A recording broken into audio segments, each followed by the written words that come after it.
আজ আমরা আলোচনা করব স্বপ্নে গরুর মাংস খেতে দেখলে কি হয়। তো দেখেন বন্ধুরা, গরুর মাংস স্বপ্নে দেখার ব্যাখ্যা হলো কষ্ট, ক্লান্তি, কেননা এটা দেরিতে হজম হয়। এই স্বপ্ন সামান্য কাজকর্মেরও আলামত।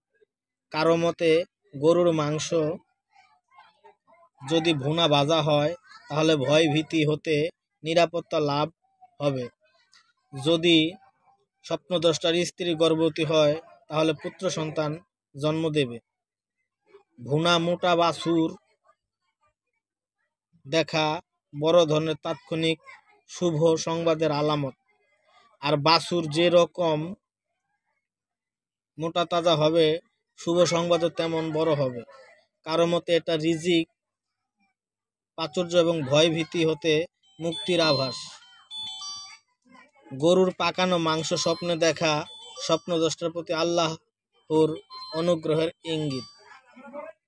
সুতরাং এই জন্য আল্লাহ তাআলার কৃতজ্ঞতা আদায় করা উচিত।